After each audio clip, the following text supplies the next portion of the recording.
Assalomu alaykum va rahmatullohi va barakatuh. Qadrlik fidoyilar, ekranning ko'rurmanlari, hammalariningki Qur'onning nazar programmamizningki 99-soni. Umumiy xulosa soniga xush keldinglar. Assalomu alaykum ustoz, qanday ahvollari yaxshimi? Ahmadjon fidoyi qarindishimiz hammaga tinchlik, salomatchilikmi? Aleykümselam ve rahmetullah. Yaxşı Allah'a şükür. Ustoz hamda uzun bir seferini birlikte yo'lga chiqib birlikda davomlashib bugun mana 99-qismiga kelibdimiz. Qur'ondan nazar tashlab nurg'un narsalarga, nurg'un ibodatlarimizga, mayli iymon masalasi bo'lsin, mayli ibodat masalasi bo'lsin, yoki boshqa hadis masalalari bo'lsin, ana shu hammasiga Qur'ondan nazar tashlab bugun 99-qismiga kelibdimiz. Hamda tugamaydigan sefer yok hem de o. Her kadar bir seferin ahırkı bir menzili buludu. Hazır kemgiçi bizge hem de şu Kur'an'dan qanday nazar tashlaymiz shu to'g'riliq xili yaxshi ma'lumotlarni bergan bo'ldilar, Alloh rozi bo'lsin. Bugun 99-qismiga kelibdimiz, bir xulosa chiqardi degan niyatda. Balkim boshlasak boshqa bir yangi bir safarni boshlashimiz mumkin yana birlikda fidoyi qarindishimiz bilan har qaysi Qur'on talabalari, Qur'on o'quvchilari, Qur'onni ishqida kuyayotgan qarindoshlar bilan birlikda 99-qismni umumiy xulosada ustoz sizlar bizga bir xulosa qilib bersalar. Qani marhamat. Buldu. Selamun aleyküm. Dünyada yaklaşık yerleri görmek kıyafetdaşlar. Hem Allah'ın ki her vakit hayırlı olsun. Abdülaziz kardeşimiz diyendek Kur'an'ın nazar programımızı başlagandan tatip iman, İslam, şeriat, Kur'an, hadis, fiqh sahasida her sahanın özüne Kur'an bilen seliştiriş az olsun mu? Mükemmel halette bir seliştirip çıkamagan bolsakmı lekin bir kısım bolsumu iş qilib seliştirip çıkan bolduk. Onun lekin ahkam sahaları, siyaset sahaları, mesela en'enevi dinde iman qandaqdı, Kur'an imanı qandaq tasvirleydi mesela. Bunun özüne qısqacha tushuntirib o'tgan bo'ldik. An'anaviy dinda nimaga ishonish asos qilingan yoki nima asos qilingan, Qur'on nimani asos qiladi. Bu sohadimi o'zi bir to'xtalgan bo'ldik. Yani an'anaviy dinda asosan Arabcha bo'lgan narsalar, Arabning madaniyatlari, Arabcha yozilgan kitoblar diniy dastur qilinishga asos qilingan ekanligini nurg'un qatim so'zlab o'tdik. Arabning urf-odat, madaniyat, misol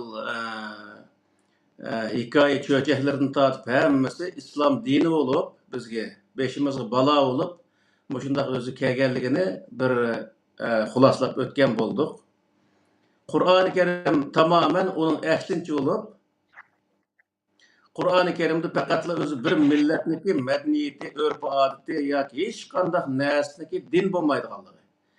Her milletniki örf-odati, o'ziga xos örf-odati o'zining ekanligi ve şu örf-odat madaniyatlarning o'zini Qur'onga nazar selish orqali, Qur'ondagi prinsiplarga tatbiqlash orqali hal qilish lozimligi haqida to'xtaldik.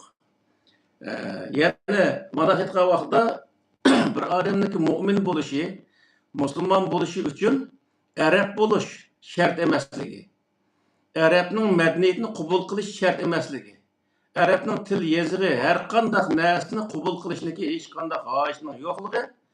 Har qanday millat o'z madaniyati, o'z urf-odati bilan turib, Qur'oni Karimning prinsiplariga bo'ysungan holatda iymon keltirish, ya'ni mu'min bo'lish, musulmon bo'lish tamamen bolduğanlığı, yani bolalaydıganlığı yani. Her bir millet özüneki örf-adet, medeniyetini çın tutkan haletde mi hem yani Müslüman bolalaydıganlığı. Asla özü Arapniki hiç kandak bir neslige estilmesi mi? Müslüman, mümin, boğul bolduğanlığı hakkında toxtalgan bolduk. Bizniki bu programını, yani Kur'an'ın Nezer programmasını başlaşniki sebebi, en asas sebebi neyim boldu diye vakıda en'enevi din arqılıq halkımız özüneki milli ruhunu yo'qotgan, medeniyetini yo'qotish oldi turayotgan mushundaq bir shart ostida biz millatimizniki milliy ruhini tirildirish, özüneki Uyg'ur millati ekanligini, Uyg'ur bo'lib turibmi ham musulmon bo'g'il bo'lganligini, Uyg'ur bo'lib turib ham mo'min bo'g'il bo'lganligini zikr qilib o'tdik. Misol, ya'ni İslam hech qanday bir millatniki milliy kimligiga, milliy madaniyatiga, milliy urf-odatiga hujum qilmaydiganligi. Uni qo'g'digan shart ostida musulmon bo'g'ili, mo'min bo'g'ili bo'lganligini Qur'oni Karim o'zi o'tirib qo'yganligini biz o'zi bayon qilib o'tdik. Yetmesi siyasi sahada misalda, siyasi sahada en'enevi dinde fakat özü şu Araplar öyle münasebet kılış ya konmaydı Müslüman dep atalgan, mümin dep atalgan insanlarla münasebet kılış ama özünün menfaati kelgen taqdirda mı başka dindeki insanlar bilan münasebet kılışqa bo'lmaydiganligi haqida shundaq narsalarning borligi uni şu geleneksel yani an'anaviy dinchilarniki so'zlayotganligi hozirgi vaqtda misol bizga qancha foyda kelgan taqdirdami g'arb davlatlarga bilan o'zi munosabat qilmaslik deganga o'xshash shunday gaplarni qilayotganligi, ammo Qur'oni Karimga kelgan chaqchi bo'lsa, Qur'oni Karim her qanday din yoki mazhab yoki her qanday millat bo'lishidan qat'iy nazar onun normal holatda o'ziniki davosi uchun, o'ziniki manfaat, ya'ni davlat manfaati uchun foydalanishga bo'lganligi, ularni munosabat qilishga bo'lganligi haqida to'xtalgan bo'ldik. Ya'ni Qur'oni Karim hech bir yerda milliy manfaatni e'tiqodga bog'lab turib to'sib qolgan bunday bir narsa emasligini, ya'ni e'tiqodga asoslanib turib u milliy manfaatni to'sishga bo'lmaydiganligini Qur'oni Karim o'tirib qo'yganligini biz bu programımızdaki devletçilik, yani Kur'an'a asasen devletçilik diyen programımızda bunu bayağı kılan bulduk. Yani o devletçilik programımızın özde, mesela hazır vakitlik en ilgar tüzüm her devletindeki prezidentlerinin özünü saylan böyle bekitiş hazır en ilgar bir usul. Ama bu usul Kur'an-ı Kerim nek öz oturup koygan bir usul geldi. Bu aslında özü bu biz Garip devletlerden ögünüş emez. Kur'an-ı Kerim'den ögensek la, Kur'an-ı Kerim'de aşımdak naayette özü ilgar bir usulunun bağlığı, o her kandak ademge o hoşya kıdgallığı, kubul kılalaydıgallığı, o saylam hakkındaki prensiplerini. Misal, devletin prezidentlikka bir ademi sayılmak çoğan bolsak, Kur'an-ı Kerim'den koygan şartı neyme diye vakıda, o ademdeki imanlık buluşu, ya ki Müslüman neyme, ya ki imansız buluşu, ya ki olmaydı, ah buluşu, karı buluşu, ya ki başka bir mezhepte buluşu, hiç kanında onunki şartlardan emeskenligi, fakat layakat, salahiyet egisi buluş şart ekenliginin özüne Kur'an-ı Kerim bayan kıldı. Yani bir adam prezident olmak çoğan bolsa, o adam o devleti doğru başkurup kete alındı, yok. Onun hödüsünü çıkarıldı yok. Muşu sürüştü kılındı. Yani şunun ehli mi emes mi bu sürüştü kılındığını biz yani Kur'an-ı Kerim'deki devletçilik diyen programımızda bayağı kan bulduk. Siyasette mi yani Kur'an-ı Kerim'in kelimekler yani şu enenevi dininin özde siyasette içki siyasetinin özde müminlere ayrım közü qaraydıgan, gayri-müminlere yani mümin bolmagan, iman etmeganlarga ayrım közü qaraydıgan bunda bir tüzümning bağlığını, misal Pakistan'da şu vaqt misal qalgandik.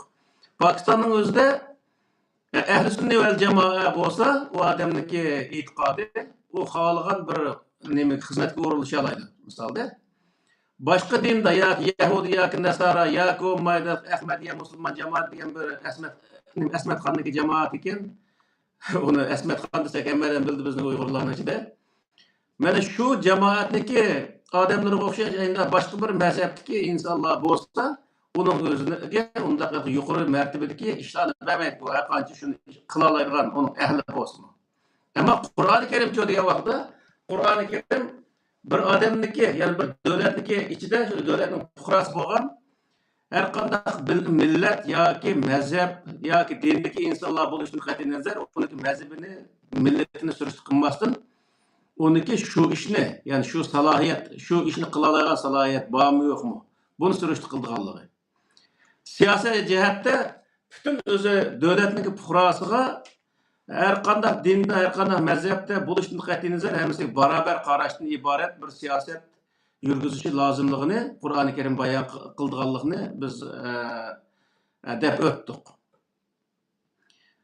Bu farklı holatda yana özü namoz o'qiydigan odamlarga o'ng ko'zli qarash, o'qimaydigan odamlarga so'l ko'zli qarash, adolatsiz o'zi muomala qilishni o'tirib qo'ygan din nima degan vaqtda an'anaviy din. Ya'ni shu hozirgi o'sha hidoya sharvaqoga asoslangan din deyli, ama ochiq gapni qilgan vaqtda andiki rivoyat hadislarga asoslangan din o'shundoq o'zi adolatsizlik bir qonun nima siyaset qo'llanishni o'tirib qo'ygan bo'lsa, Qur'oni Karim hammasiga barobar muomala qilishni siyosiy jihatda. Buni o'tirib qo'yganligini biz bayon qilib o'tdik. Bundan keyin iqtisod jihatga degan vaqtda iqtisod jihatdami davlat iqtisodning o'zini masalan bojni davlat yig'adiganligini bayon qildik. An'anaviy dinda degan vaqtda davlat yig'may mo'llar yig'adi. Misalda bu faqir miskinlarga biz beramiz deb o mo'llar yig'ib oladi. Hozir misal buni Pokistonni misolga olsak bo'ladi. U yer Jamoat Islomiy degan cho'ng bir jamoat bor. U jamoatniki milliardlagan o'zi pullari bor, ammo davlat u qadar kambag'al yani. U yer nima deydi degan vaqtda davlatga boj to'lasang bo'lmaydi deb davlatga boj to'lashni qisib, millat davlatga qilgan xizmatning o'zini, ya'ni millatning davlatga qilgan xizmatini to'sib, davlat millatning orlig'i turib olib, shunday o'z davlatni vayron qilish olib turayotgan shunday bir jamoatlar bor. Qur'on degan vaqtda Qur'on davlatga bevosita boj to'lash, orliqda hech qanday vosita qo'yishga bo'lmaydiganligi haqida bayon qiladi. Ya'ni Qur'onda "Xuz min amvalihim sadaqatan tutahhiruhum va tuzakkihim ve salli aleyhim inne salatike sekanun lahum" degan oyat var. Mush oyatning o'zidimi mushu nimani bayon qildi. Bundan keyin o'zi iqtisodning o'zini ishitish kelgan javob bergan vaqtda, ya'ni iqtisodni bir jumla qilib ketdi. Iqtisodni chiqqan vaqtda nimaga asoslanib chiqadi degan vaqtda ehtiyoj qartashi qildi. Davlat qanchalik iqtisodga ehtiyoji bor, shuni qarta boj qo'ydi millatga. Shundoq yig'ish o'zi Qur'oni Karimda belgilangan. Bu iqtisodni xashlaydigan yerligimi an'anaviy dinni qanday qilib degan vaqtda namoz o'qiydigan vaqtda odamlarga yaxshi ko'zli qarasa, boshqa dinlik odamlarga cho'risa, shu fiqhida bor, no'ati o'zalqi, nim qilgan holatda, bechora bo'lgan holatda uning oldida turish kerak. Masalan, boj to'lagan vaqtda shu boshqa dindagi insonlar tar bir yerning o'zini qilib qo'yish lozim. O tar yerning o'zida qisilib, shunda jafo tortib boj to'lagan shu bittaga bug'doyni ko'tarib, shu alqi nimaga, nima deydi, alqi ambarga bug'doyni to'kish uchun qisilib jafo tortib qiynalib kirish kerak. Shunday narsalar yozilgan masalan shu nima hidoya sharaf qoidasida. Chunki ular shunday xor holatda berish lozim degan shunday bir prinsiplar yozilgan. Ammo Qur'oni Karim degan vaqtda bir davlatniki fuqarosi bo'lgan ekan, u qanday dinda qaysi mazhab bo'lishini qat'iy nazar, qaysi millat bo'lishini qat'iy nazar, hammasi o'xshash holatda muomalaga uchrash, muomala qilinish bu o'zi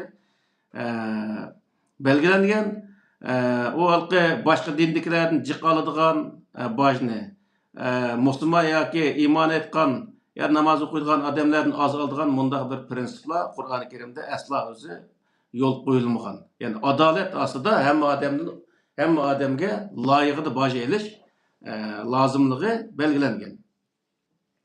Endi bu elingan bojnimi yana ehtiyojli o'rinlarga ishlatgan vaqtida, misol yetim yesir yoki bo'lmaydi qeri-chur shu ishlamaydigan odamlarga vaqtida Qur'oni Karim har qanday insonga shuni ehtiyoji qarta o'zi iqtisodiy yordam qilishni belgilagan. Ammo an'anaviy dinchi degan vaqtda aslo o'zi shu mo'min bo'lsa, ya'ni namoz o'qiydigan odam bo'lsa ayrim, o'qimaydigan odam bo'lsa ayrim. Bundaq holatda tengsizlikni, ya'ni adolatsizlikni o'ttirib chiqarganda, uning uchun bu Qur'oni Karim o'ttirib qo'ygan bu o'zi islom insoniyatni xursand qiladigan, mamnun qiladigan, rozi qiladigan bir o'zi din ekanligi ashyadan chiqib turdi.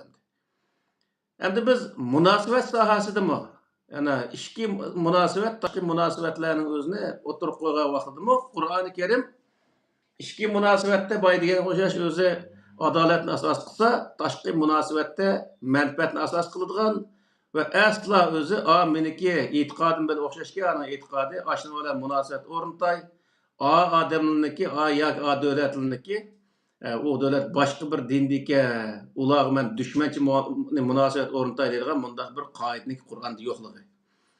Dunyoga o islom tinchlik akilish uchun kelgan bir din bo'lganligi uchun hamma o'z odamlarga uningga loyiqida muomala qilish, tinchlikni asos qilgan holatda buning o'zini Qur'oni Karim o'tirib qo'ygan misol.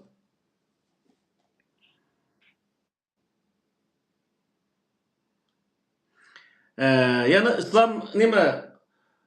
An'anaviy davlatchilik bilan Qur'on o'tirib qo'ygan davlatchilikning o'rtasidagi farqlarni bir qor tushuntirib o'tdik. Shu vaqtda an'anaviy din o'tirib qo'ygan davlatchilik nima degan vaqtda namoz o'qimagan odamni o'ldirish, zinoxon, chalma-kesak qilishga o'xshash nurg'ulg'an o'zi zulm qiladigan shundaq narsalarning o'zini dinning ichiga kirib olgan. Endi uning ustiga davlatni dinning nomi bilan atash. Masalan, Pokiston Islom Jumhuriyati. Nima shundaq Iron Islom Jumhuriyati deb atildi ekan. Ammo Qur'oni Karim cho'tsa aslo bir e'tiqodning ustiga qurilmasligi. Islom davlati bo'lish uchun hech qanday bir dinning bir e'tiqodni asos qilmaslik. O Yahudi e'tiqodi bo'lsin, Hristiyan e'tiqodi bo'lsin yoki har qanday bir e'tiqodni, har qanday bir mazhabni islomniki asos qilmaslik, hamma e'tiqod va har qanday mazhablarga o'xshash barobar muomala qilishdan iborat bundaq bir o'zi usulni yo'l qo'yish. Buni Qur'oni Karim o'tirib qo'ygan. Buning o'zini biz shu islomdagi davlatchilik, ya'ni Qur'ondagi davlatchilik degan mavzularda bir qur deb o'tdik. Endi bu yerda bayatın o'zi madaniyat to'g'riligimi so'zildik. Ammo madaniyatda bizniki diniy olimlarimizning orasida nihoyat radikal bir o'zi nima bor, bir tunish bor. U o'smi nima degan vaqtida, masalan, muzika madaniyati kelgan vaqtida arabning depini chalsak bo'ladi, o'zimizning dutta tamburlarini chalsak bo'lmaydi deydigan shunday ko'z qarashlar bor. Ammo Qur'oncha degan vaqtida, Qur'onda bu naqshga kelgan vaqtida o'tganda besim so'rgan, buning o'ziga biroz aniqroq javob berish to'g'ri keldi.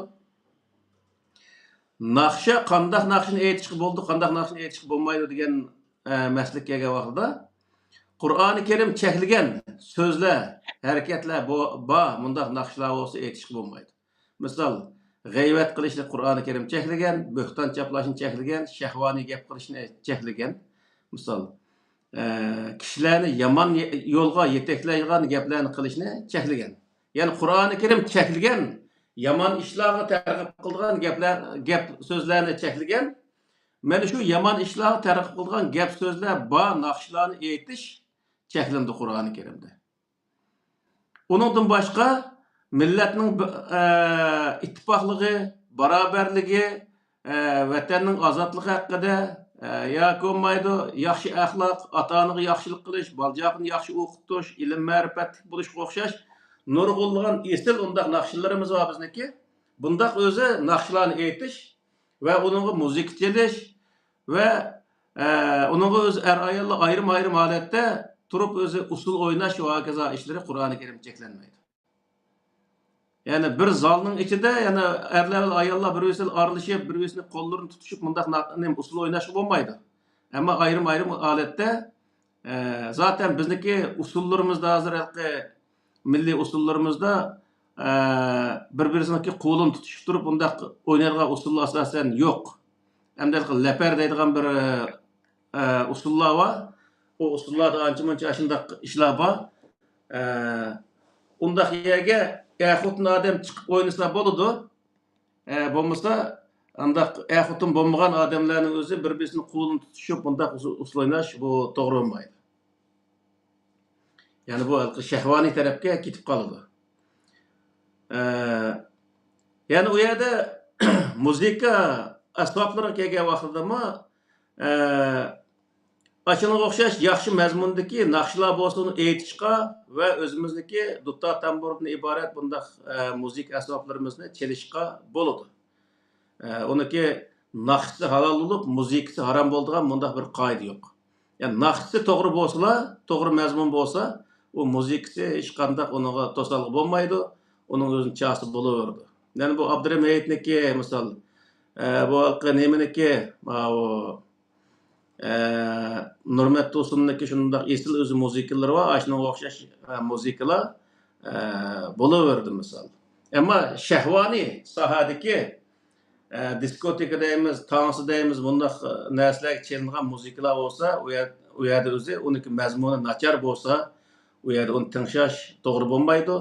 Uningga har qancha muzikasi yoki naqshisi yaxshi bo'lsa-mu, o tansi diskotekaga chelingan narsa o'zi o'tirib chiqib, o'zi tansi o'ynash, diskoteka o'ynash butunlay o'zi xato. Anglashga bo'ladi uniki muzikalarni, yaxshi muzikalar bo'lsa, yaxshi mazmundagi, ammo o'tirib chiqib tansi o'ynash o to'g'ri bo'lmaydi.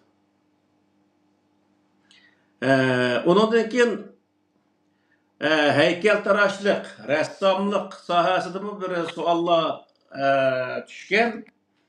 Bunun o'zimi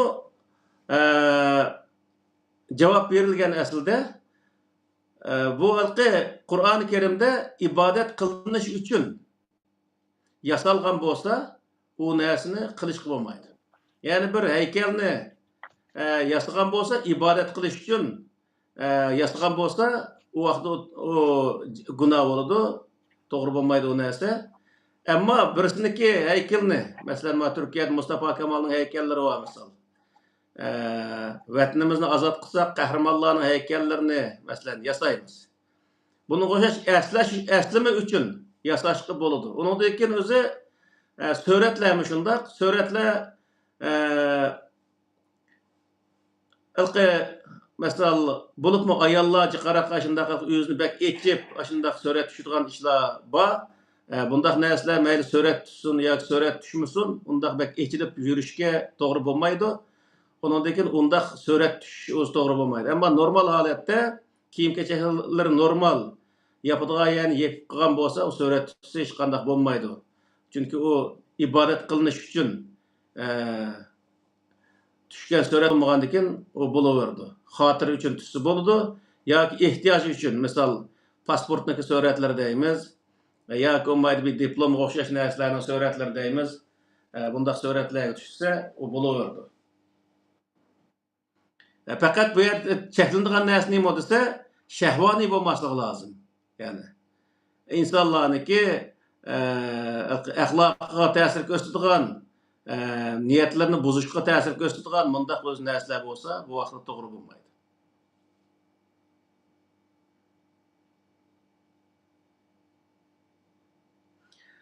Ondan keyin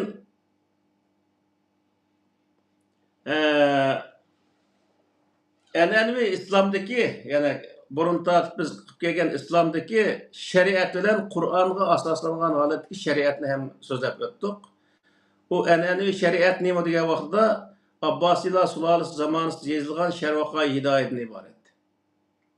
Mana buning o'zini qiyomat qoyim bo'lguncha biz shariat qilamiz. Mushu bizning shariatimiz deyish bu butunlay to'g'ri emas. Xato bu. Uning ustiga buning ichidagi nurg'un narsalar Qur'oni Karimga to'g'ri kelmaydi. Misol zinaxoni chalma kesak qilish, o'g'irni nimalqi, murtadni o'ldirish, namoz o'qimagan odamni o'ldirish, misol shuning o'xshash nurg'unlagan o'zi ishlar bor. Bu narsa bizga aslo shariat bo'lolmaydi. Shariat bo'lish uchun Qur'oni Karimdagi prinsipiga asoslangan va shu zaman va makondagi ahvolga asosan chiqarilgan shariat bo'lsa, u to'g'ri bo'ldi. Misol Turkiyani misolga olsak, Turkiyada hozirgi vaqtda qonun, ya'ni islom Qur'ondagi prinsiplarga asosan qonun chiqarmoqchi bo'lsa, shariat degan qonun degan gap Turkiyaning hozirgi ahvoliga qarata chiqarilgan qonunni e'tirof qilishga bo'ladi. Ammo u 1000 yil burungi Osmonli zamonasidagi asli qonunning o'zini shariat deb akilish bu to'g'ri bo'lmaydi. Chunki nima uchun degan vaqtda u qonunlar hozirgi ahvolga to'g'ri kelmaydi. Hozirgi millatniki ahvolini hal qilolmaydi. Shuning uchun u Qur'onda har bir millatga shu millatniki o'zi amaliy ahvoliga qarata qonun chiqarish huquqini berganligi haqida Qur'oni Karimda oyat bor. Va likulli ummatin ja'alna shir'atan va minhaja degan shunday bir oyat bor. O'sha oyatning o'zi nima desa, har bir ummatga, har bir millatga yoki har bir to'plamga yoki hozirgi vaqtda sharoitga olgan vaqtda har bir davlatga u davlatniki shu amaliy ahvolga qarata, ichki tashqi ahvolga qarata, nufusga qarata o'ziga muvofiq qilib qonun chiqarish, ya'ni Qur'oni Karimning prinsiplariga asoslanib turib qonun chiqarish huquqi shu insonlarga berilgan. Ya'ni bu yerda prinsip o'zgarmaydi, qonun davomli o'zi o'zgarib turadi. Chunki qonunning o'zini davomli o'zi 1400 yil burun bir qonun tuzilib qolgan bo'lsa, uni ishlataverish to'g'ri bo'lmaydi. Sistema to'g'ri bo'lmasa, davlat taraqqiy qilolmaydi, millat oldiga mangolmaydi. Onun uchun u yerdagi sistemaning o'zini nihoyat ilg'or qilish kerak. Onun uchun Qur'oni Karim nihoyat go'zal bir sistema. O sistemaning o'zini shu sistemaga asoslanib har davlat o'ziniki amaliy ahvoliga qarata qonun chiqarish huquqiga ega bo'ldi. O chiqarilgan qonunni nima deb ataldi degan vaqtda shariat deb ataldi. Arab shariat bizning tilimizda qonun yani.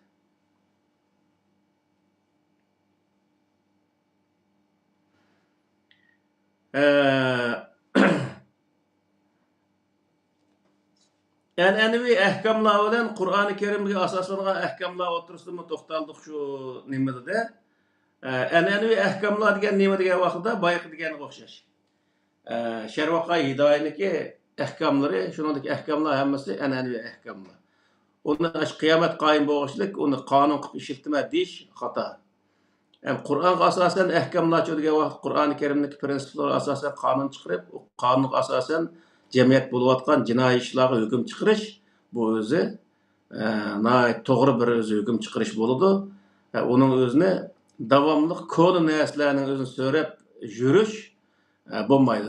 Nima ish degan vaqtda jamiyat taraqqiy qila qo'ymaydi. Bizniki yana islom dunyosiniki, bo'libmi Uyg'urlarniki taraqqiy qilmasligining birdan-bir sababi nima degan vaqtda shu 1400 yil burungi narsalarga eslab olish.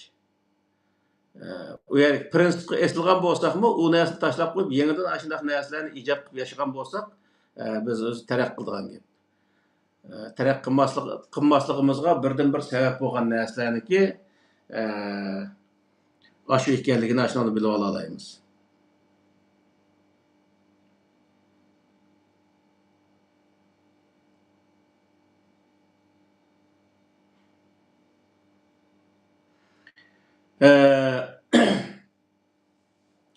Yana Qur'oni nima an'anaviy dindagi ibodatlar bilan Qur'oni Karim o'tirib qo'ygan ibodatlar o'tirisida ko'p to'xtaldik. İslamga asoslangan vaqtda islomdagi ibodat qismi yo'q.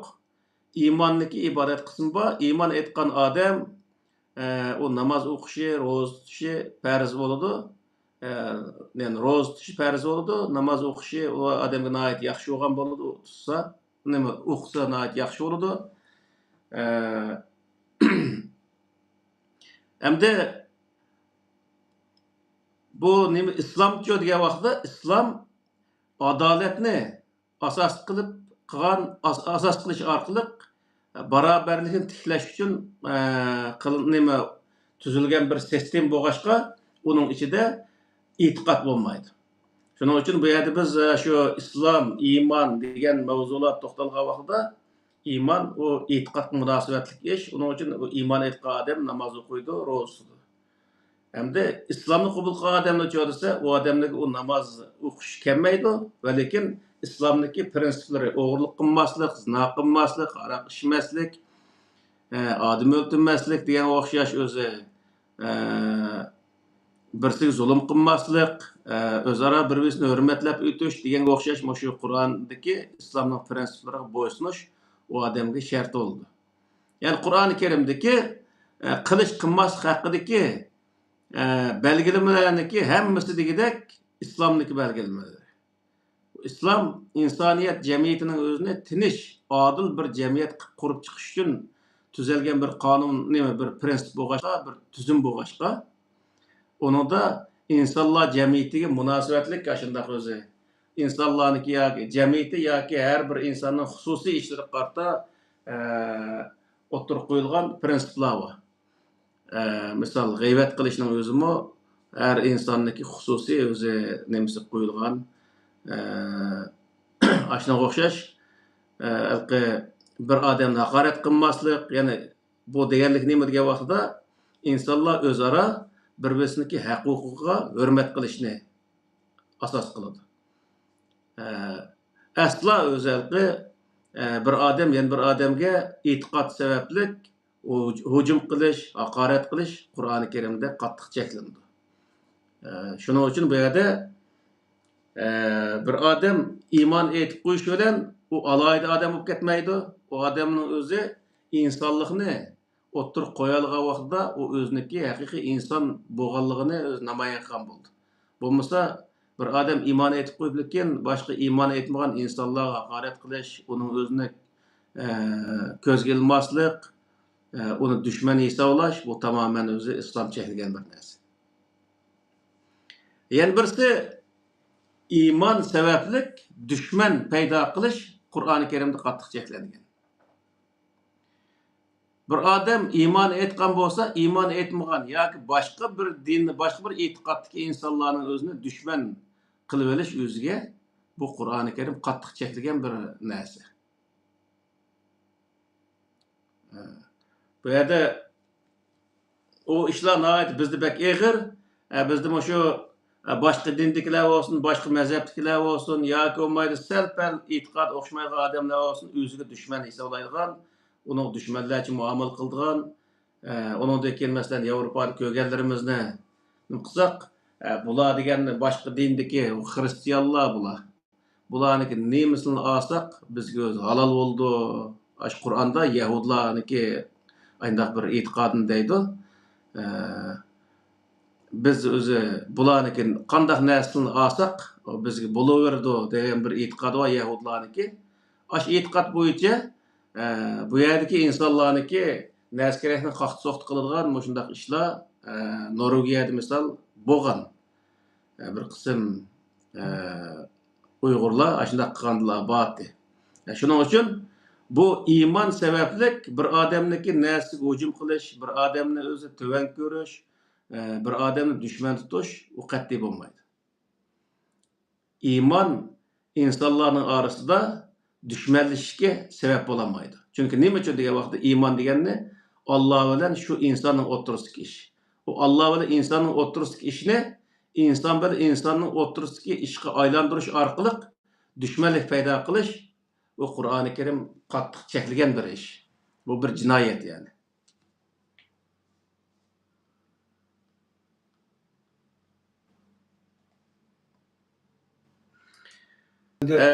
Müşahede bir soru sorayım ama. Bazılar muşu noktada Allah'ın dostuluş, düşmanı bulaş dediğin prensipke emel kılıbatımız degan şekilde süsbetleydi ama şu yaxşı görüş, yaman görüş meselesini. İtiqat sebeplik yaxşı görüş, yaman görüş meselesini. Bunun bir izah verip olmaz. Endi bu kainatdagi hech qanday bir maxluq Allah'ın dostu yoki düşmanı emas. Buni aniq bilib qo'yish kerak. Allah hech qanday bir inson emas, ferishtami do'st bo'lamaydi. Nima uchun degan vaqtda Alloh u deganda. U bir odamniki maktabdagi mayli o'qul arkadaş deydi. Turklar Savag'dishi. Savaqdish emas. Yoki bu yer tijoratni birga qilgan bir tijoratchi emas. Yoki bir yerda bir yo'llarda uchrashib qolgan yo'ldosh emas. Onun uchun u Alloh bilan insonning o'rtasida hech qanday bir yer do'stlik yo'q. Qur'ondagi vali degan kelimaning o'zini do'sti deb tarjima qildi. Undaq emas o yerdagi narsa, o oyatdagi o kelima Allohga yaqin bo'lish degan ma'noni bildirdi. Masalan, Alloh adil. Bir odam adolatni yaqinlagan bo'lsa, adolat uchun kurash qilgan bo'lsa, adolat degan sifatda Allohga yaqinlashgan bo'ladi degan bo'ldi. Asla u yerda Allohga do'stlik qiladigan, ey do'stim deb yeng ma'nolar bu yer choy ichadigan undaq bir ish yo'q. Shuning uchun bu yerdagi narsa nima bo'lsa, men Allohning do'sti degan u yolg'onli bo'lgan. İbrahim Halilullah deb qo'ydi. Bu İbrahim Halilullah deganning o'zimi endi bu yerdagi u Allohning do'sti degan ma'no chiqmaydi yani. O halqi Allah onu peygamberlik tanlagan bir insan degan o'zi narsani gavdan bilgan bir so'z u yerda. O asla u yerda Allohning do'sti bo'lgan bundaq narsa yo'q. Agar u Allohning do'sti bo'lsa, Allohning insonga bir maxluq degan ma'no chiqadi. Misal bir odam ovozim tekrar chiqib ketadi ya? Yo'q, normal. Bir odam misal do'st bo'lmaydi desa, yana bir odam bilan do'st bo'la oladi. Men masalan sizlar bilan do'st bo'la olmayman. Ammo men eshak bilan yoki men daldarax bilan do'st bo'la olmayman-da. Bir eshak bilan odam do'st bo'lib desa, boshqa odamni qo'ng'ida kuldi u. Chunki u do'st bo'lishga salohiyat to'shmaydi uniki. Endi bu yerda inson qanday qilib Alloh bilan do'st bo'la oladi? Alloh deganda u butun koinotning egasi bo'lgan bir zot. O inson va butun koinot Allohniki mulki, u do'st emas u. Qur'onda necha yer deydi-ku? Mulk semavati val arz deydi. Nurg'u yerda shunday oyatlar bor masalan.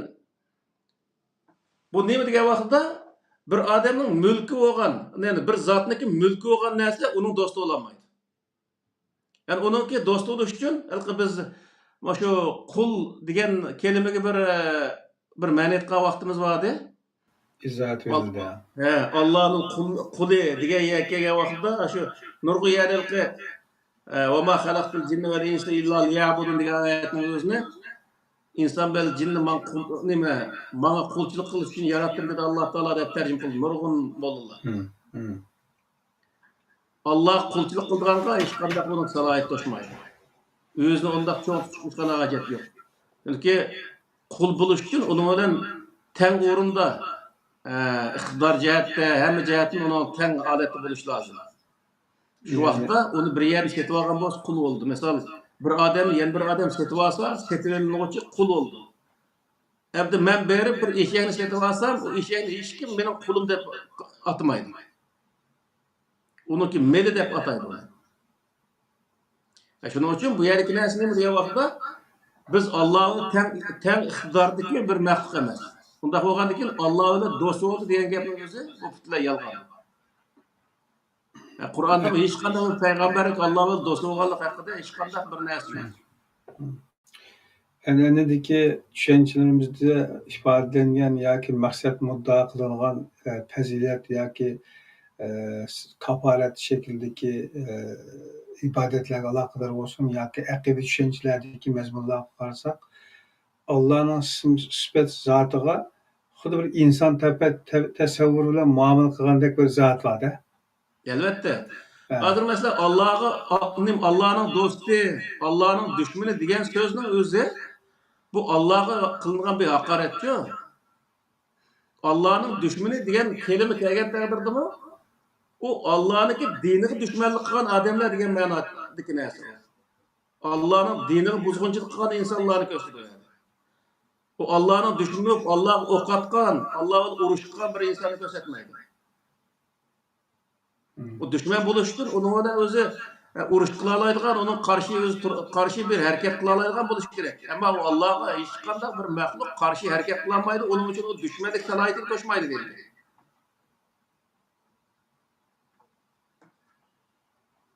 Shu yerda do'st dushmanlik masalalari kelgan vaqtdami, asla o'zi tang bo'lmagan, butun koinotning egisi bo'lgan bir zotni akilib, o'ziniki yerda o'tirgan bir odamga o'xshatib turib, do'st dushmanlik holatida bunday o'zi so'zlarni qilish, bu butunlay xato bir tushuncha, xato bir e'tiqod qiladi. Qur'ondagi uning o'xshash oyatlarning o'zini bu yerda to'g'ri hal qilish lozim. Bu yerda asla o'zi bizni Allah'ın dostu, düşmanı degan holatda bunda tarjima qilish bo'lmaydi. Qur'onda yuhibbu degan iborani keldi. Ashuni o'zini do'stu deb aytib bergan. Yaxshi ko'radi deb qilgan narsada, unda tarjima yaxshi ko'radi deb qilib bo'lgan narsada. Do'stu deb aytgan Allah'ın düşmanı düşman tutish, do'stini do'st tutish deb.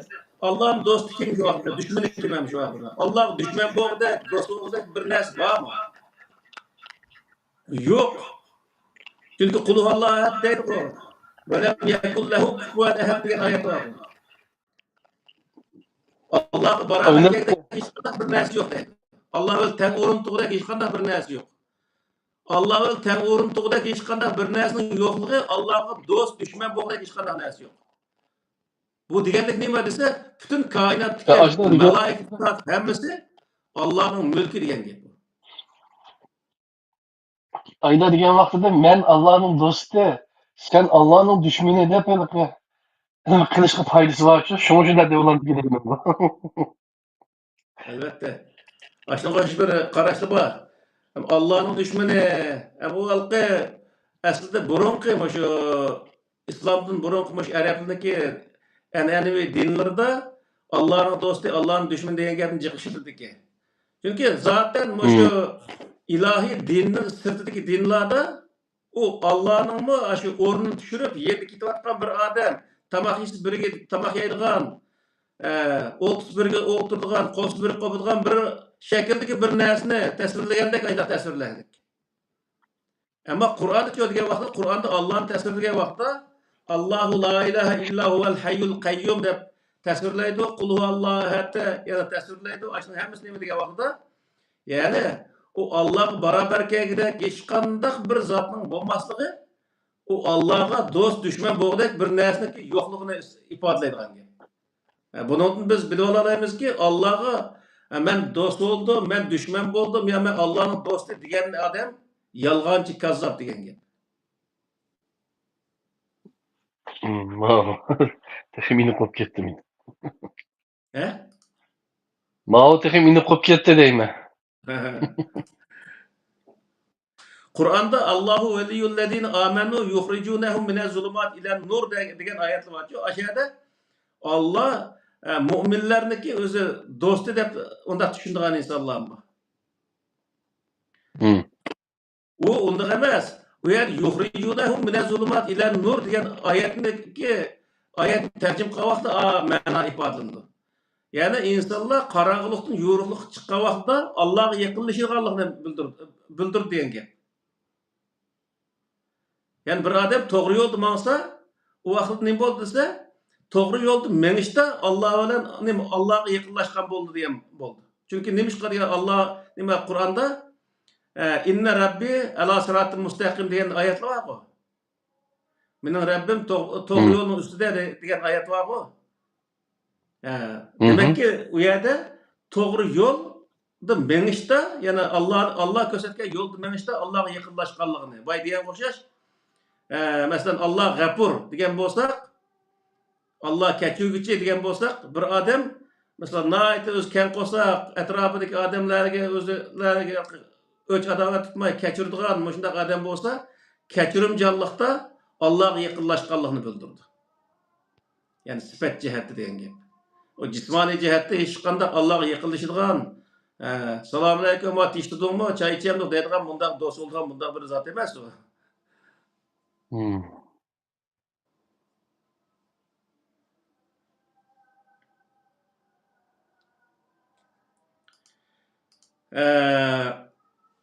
Endi mushu siyosiy, iqtisodiy, ijtimoiy sohalarda va e'tiqodiy sohalarda ibodat sohasida misol biz bu ibodat sohasida to'xtalgan vaqtidami islom dininiki ibodat islom dininiki, yani islomniki asosi emas dedik. Chunki ibodat iymon keltirgan mo'min bo'lgan insonlar qiladigan bir ish.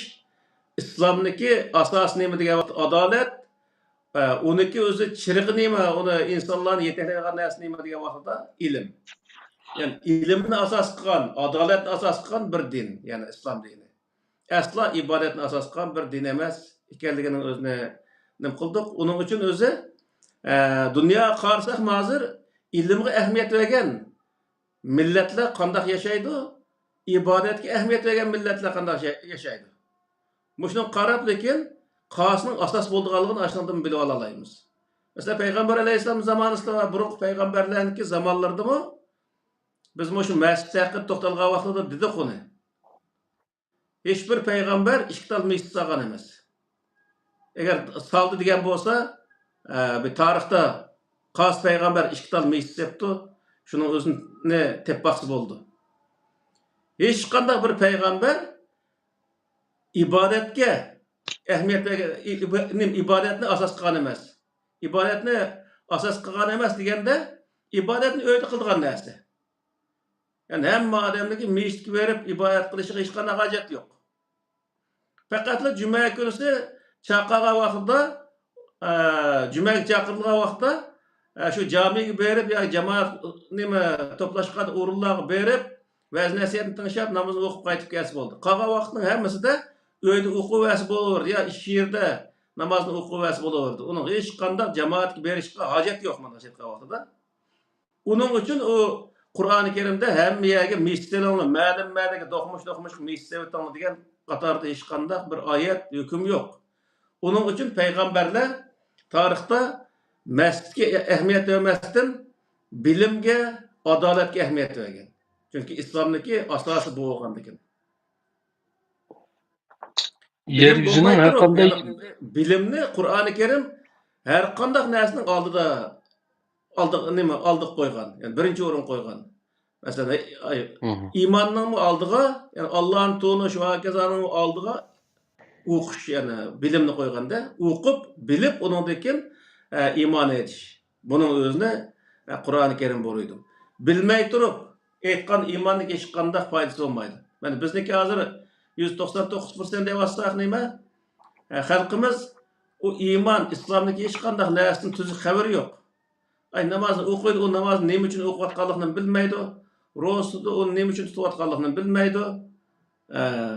Unda bo'lgandan uniki o insonlarga foydasi yetmaydi. Zaten foydasi yetmaydi hozirgacha men tortayotgan ziyonlarimiz qarg'a vaqtida bizniki o'zi foyda hech qanday foyda bo'lmoqlik. Shunga bir narsani o'qib, bilib, uningdan qilgan nihoyat yaxshi ish.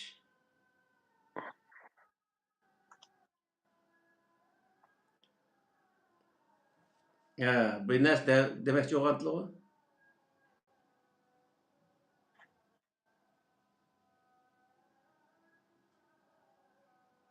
Bir narsa demoqchimidlar ya? yeryüzünün hem yeri secde kılsanı bulundu degan ayet var. Hep şunu demek istedim de ben. Demoqchi bo'lgan nima degan vaqtda qanday yerda bo'lsang, o namozini o'qisang bo'laverdi. Alayda sen masjidga kelib namoz o'qiyman demasanmi? O nerda bo'lsang, bog'da bo'lamsan, tog'da bo'lamsan, o'qiversan bo'ladi degan gap mana shu vaqtcha. Uni illaki bir masjidga kelib, u yerda namoz o'qishga hech qanday hojat yo'q yani. Shuning uchun o'zi payg'ambar alayhissalom zamonida shunchalar keng tuproqlarga ega bo'lib turib, bir tal masjiddan boshqa masjidni solmaganligi va u yana ikkinchi bir masjid solgan vaqtda uni o'zi chaqtirib o'tganligi mana shuniki dalil isbot desak bo'ldi. Bundan xato tushunib qilish bo'lmaydi, ya'ni u namozga o'chlik qolganimiz emas. U namoz ilmga, ya'ni ilmni to'sib qoldigan bunda holat bo'lib qolmaydi. Namoz asosan to'smaydi-ku. Ammo bu yerdagi narsa nima desa, namoz o'qiyman deb nurg'un ishlarni tashlab o'tib qolgan shu o'zimizni o'rnida namozni o'qib o'tib lekin ishimizni davom qilsak bo'laverdi yani. Shuning uchun alayda zat tarafni yarim soat burun o'zi masjid kelib, u yerda yarim soat namozni tugatib, ish o'rniga berib qo'yishdik, shu 1 soat, 2 soat vaqt ketadigan gap. Shuni bir kunda qilgan ishni 2 kunda qilib, jahannamga oqib qolgan ishlar ashundan bo'ldi. Shunga biz bundaq sohalarga diqqat qilishimiz lozim. Alloh taolo bizni buyurgan shaklda qilsak, o'zimizga nihoyatda qulaylik bo'ladi. Özümüz nihoyat rahat o'timiz, o'zimizga foydasi jiq bo'ldi mana shu vaqtda.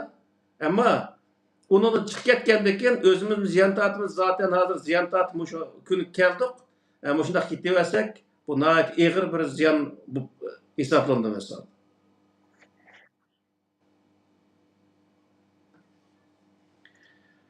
Undan keyin xalqimizniki yani bizning xalqimiz nihoyat aqlli bir xalq deymiz, lekin shu aqlning o'zini, shu o'ziniki yo'liniki shu to'g'ri xatolikqa ishlatmaydigan ishi nihoyat odamni bearam qiladi. Misol, an'anaviy dinchilar shunchalik o'z xato, shunchalik amaliyotga uyg'un kelmaydigan, millatning oldini to'sadigan shundoq nurg'un narsalarni o'zini so'zlaydi, qiladi. Ashundaq ishlarni ko'rgan vaqtida bir eg'iz gap qilib, ma ish xato deydigan narsani qilish kerak. To'g'rini to'g'ri deya oladigan, xatoni xato deya oladigan, ya'ni millatniki isloh qilinishiga, isloh harakat qiladigan bundaq bir holat shakllanishi lozim.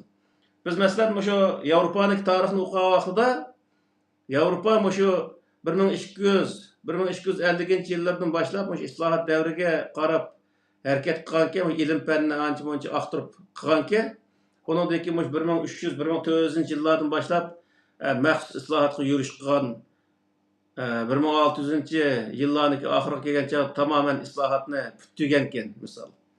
Shuningda olimlar bo'lsin, nurg'un olimlar, nurg'un o'zi ziyolilar, nurg'un xalqning o'zi haqni haq deya olgan shu vaqtning o'zida.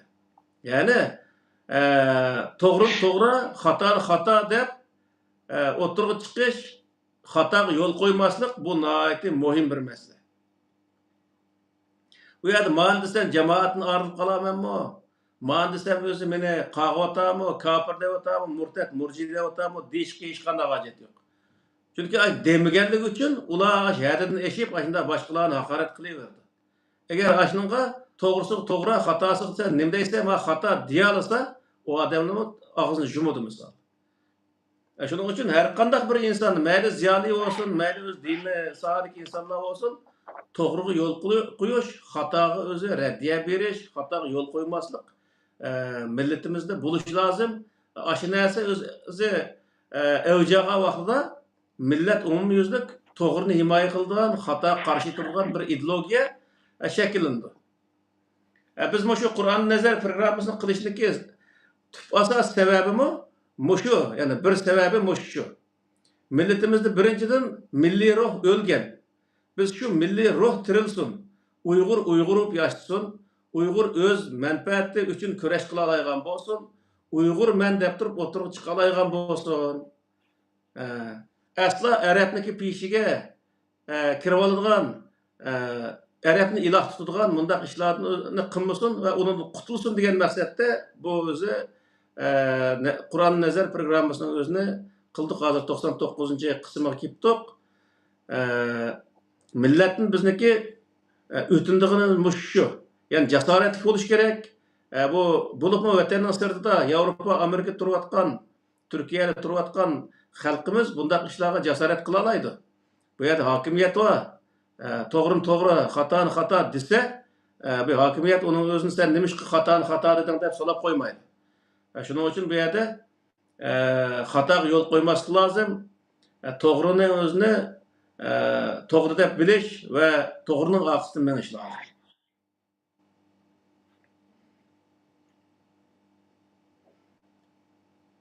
Xo'sh. Gap bormi? Allah razı olsun. Xulası asasen hem de şu sözlengen nime doğruluk sözlegenlikimizni burumuğa devatkan her kısımını düşemdi. Umumu xulasını çıkardılar hem de. Yine başka değişik yapılar olsa depe islerim düşüm. Yeni bir programda başlap boğucu kançılık şekilde ağacık vakti ötüdüğü bilmeyimiz. Yani sizin dediğin gibi kalmayan çağda ben soğuk oturmayayım düşüm. Bo'ldi. Yig'ib aytgan vaqtida Qur'onga asoslanib turib, ya'ni biz agar o'zimizni musulmon desak, mo'min desak, ishimizni yoki masalamizni Qur'onga asoslanib turib, hal qilsak, Qur'onni tushunishga tirishsak, hamma ishimiz nihoyatda o'ng'ay bo'ladi, yo'l nihoyat keng, Qur'oni Karim ko'rsatgan yo'l nihoyat keng. Uning uchun biz ishimizni nihoyatda yaxshi qila olamiz.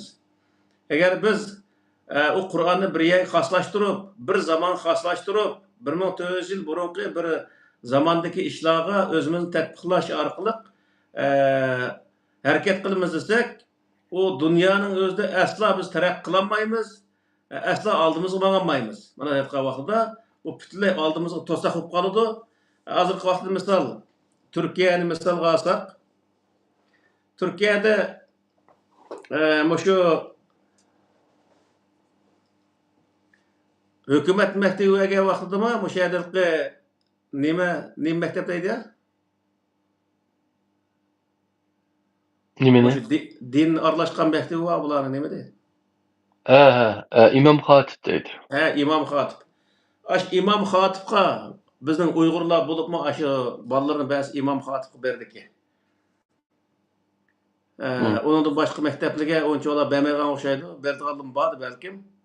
Ammo ilimdagi hech qanday bir yerda yot bir narsa yo'q. İmam Hatip bo'lsin va boshqa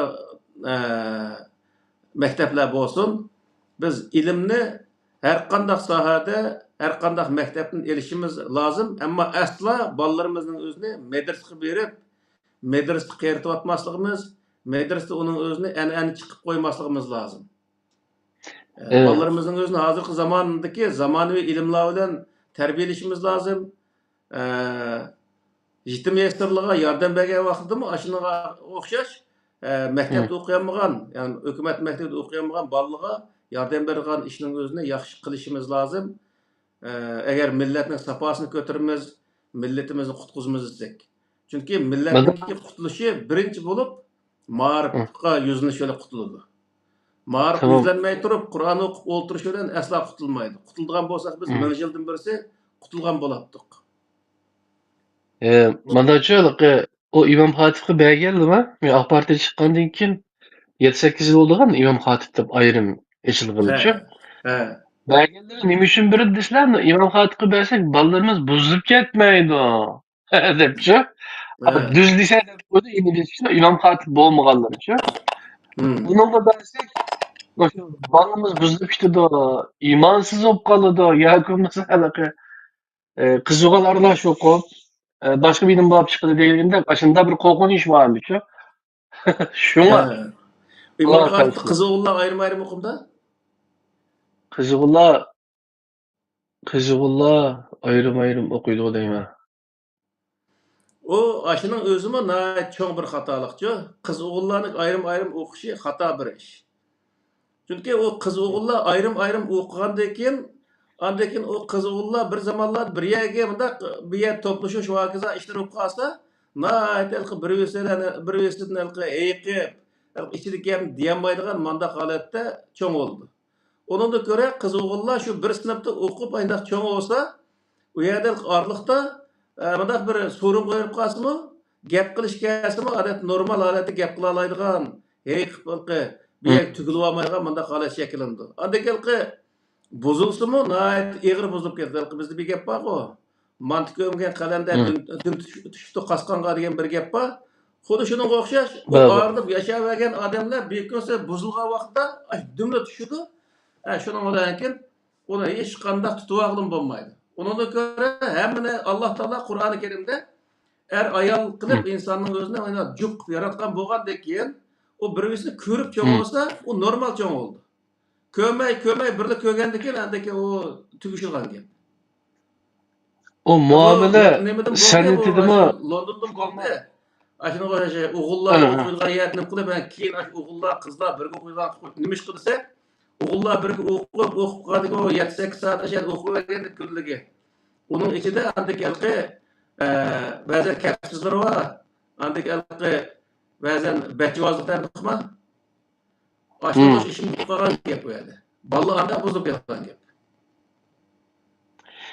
Onun üstüge o'g'il qiz bir-biriyle muomala qilib, qanday muomala qilishni bilolmaydigan muomala san'atida chiqib chiqadi-ku, keyingi turmush demak chiqqan chog'da. Keyin turmush qurgan ish baribir bir qiz bir o'g'il bilan turmush qurgan ish. O vaqtda keyin turmush qurgan vaqtda o'g'il bilan qiz bir yerda uchrashgan vaqtdami bir-birisiga tuzuk gapni qilolmaygan gapda. Taatni yakunmaydi, orliqi xuddi pardavodek. Uni tamamen hamma narsani dapchom bo'lsin demaymiz, lekin normal bo'lish kerak. Ya'ni biz mana o'qigan masalan bir sinfda qiz o'g'illarimiz bir sinfda o'tirib o'qigan, hech qanday bir buzilib ketgan yerimiz yo'q. Ey Allah.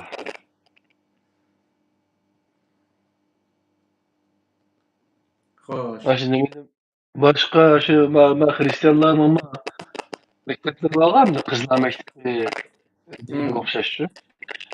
Biz balalarimizda şu Hristiyanlarninki mektebida yaxshi o'qitadi ekan, qizlar ayrim o'qiydi ekan deb maqsad shunga birdiganlim bormi tanlabchi.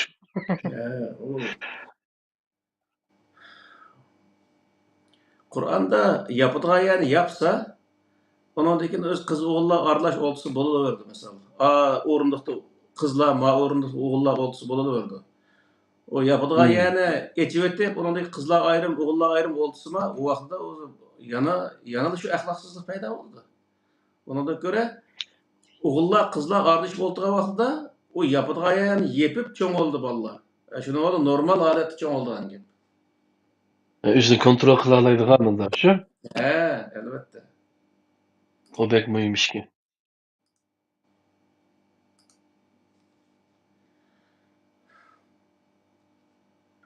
Yana so'raydigan savol bormi? Sening gapni bilib etdim, agar deydigan gap bo'lsa deyapsizlar. Bo'ldi, men bu yerda qolganning o'zini savollari o'z qo'ysizlar. Mening savolim, endi biz necha vaqtdan yanqisi masalan, ikki savol so'ray. Birisi necha vaqtdan yanqisi Qur'on markazlik Qur'ondan nazarda keldik-da endi shuni. Ba'zilar so'rash mumkin endi. Masalan, sen menga shu Qur'onga da'vat qildi ekansan. Lekin bu Qur'onga da'vat qilib turib, meni o'xshamaydigan ko'z qarashlarga ega ekansizlar. Bu qanday gap? Asli Qur'onga qarasak, hammamiz o'xshash bir narsa bo'lamiz da'vat qilinglar. Bunda bo'lmaydigan-ku desa, sizlar bunga nima deb javob berasiz? Bu nəhayət mühim, nəhayət əhəmiyyətli bir sual. Amma bununda mındaq bir məsələ var-da. Mən sizlərlə nima vaxtımı dəymə dəb kelyaptım şu məsələnin özünü. Bir adam, yəni bir əhli ilim bo'lgan adam Qur'ondan o'z so'zlamoqchi bo'lsa, bir masala ustida. U masalani Qur'ondan tamoman hal qilib bo'lib, ash masal sohasidagi butun oyatni to'plab turib, u masalani tamoman hal qilib, o'zini qanoat qilib, eng oxirgi cheki mushika deb bo'lgandagi o'tirib chiqarsa, har qanday ahli ilim ashunday vaqtda o'xshash chiqadi. Bu yerda o'xshash chiqmasligi sabab nima degan vaqtda ahli ilimlar ba'zan ahli ilimlar uni tiki yetkazib bo'lmay turib o'tirib chiqarib qo'ydi.